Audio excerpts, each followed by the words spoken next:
Welcome to eBuilder University's on-demand video training. If you would like to learn more about additional training opportunities, please contact your account manager. Now let's jump into template setup for cash flow. Good day, everyone. This is Martin S. Azarian, certified eBuilder trainer, and in this short video, we're going to talk about setting up a cash flow template.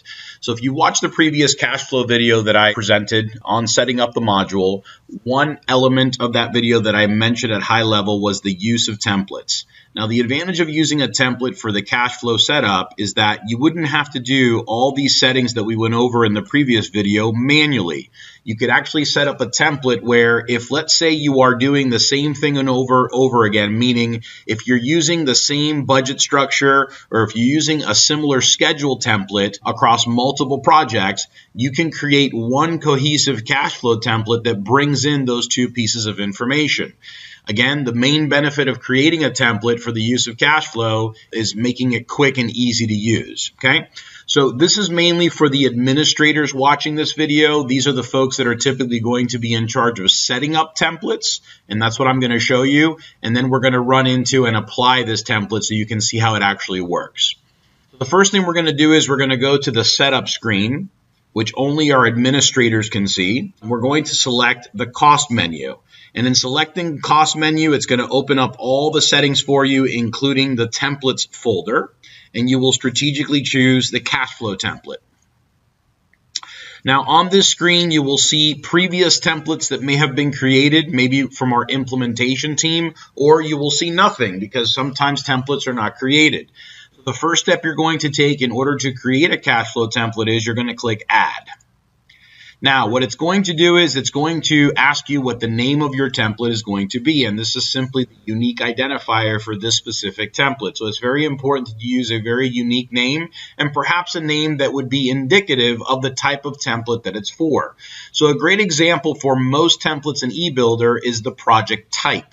Typically, templates for a lot of our clients are based on the types of projects that they do within eBuilder. They actually manage within eBuilder. So a very simple set of project types that I typically use in all of my training examples are, let's say you have new construction, renovation, and maintenance projects. Well, typically the templates are going to be identified by those project types. Now, if you have a different categorization system, that's fine with me. I'm just giving you an example of how to best label the different templates, including your cash flow template. But for me, what I'm going to do is I'm just going to call it the sample cash flow template, just for the purpose of this training. Okay? And I'm going to make it active. This is very important for the administrators doing this because in the absence of this little check mark, you're going to go through all the work of putting this together and it's not going to be made available for use until you make it active. Now below you're going to see two very easy selections. It's going to give you the ability to choose a budget template and a schedule template. This is how the two things come together automatically. And again, this is a very powerful way of setting up your cash flow because if you are into creating very repetitive like projects, this is going to save you an exorbitant period of time trying to set up a cash flow. So what I did is I created a budget template that has the same line items as the budget that you saw in the previous video, the 4 budget line items. And I labeled that one as the quick sample template.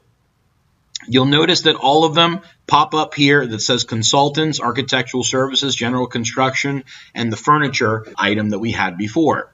To the right, I'm going to choose the schedule template. And what I did is I templated the schedule that we used in the previous project as the sample template. So when I click that, what should happen is that everything should adjust to that template. Okay, meaning that the schedule items that are in the schedule have now become available in the link to tasks. You notice this? So in essence, there is some manual labor involved in creating the template, but you're in essence saving time so that later on when someone uses the template over and over and over again, they do not have to take on the same manual labor. So for consultants, I'm going to call it a linear curve. For architectural services, I'm going to call it an inverse S. For general construction, I'm going to call it a bell curve. And for fixtures, furniture, and equipment, I'm going to do S-curve. Here, I'm going to link this to the schedule like I did in my previous video. I'm going to link this one to a task. specifically design. I'm going to link this to construction. And I'm going to link this to occupancy. And then I'm going to do my lag times as I did in the previous video. I'm going to apply to all.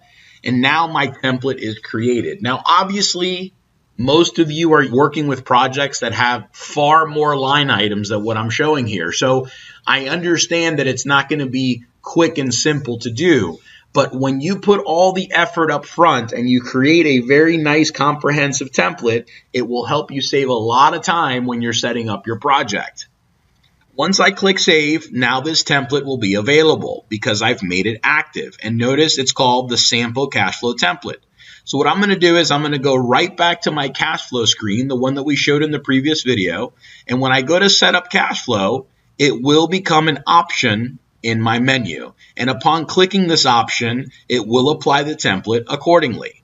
Now, obviously, I have created a mirror image in my template of what I had before, so nothing really changed. But what I want all of you to understand watching this video, this is a very quick and simple way of getting your cash flows up and running.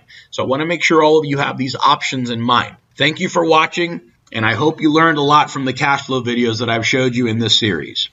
If you would like to learn more about additional training opportunities, please contact your account manager.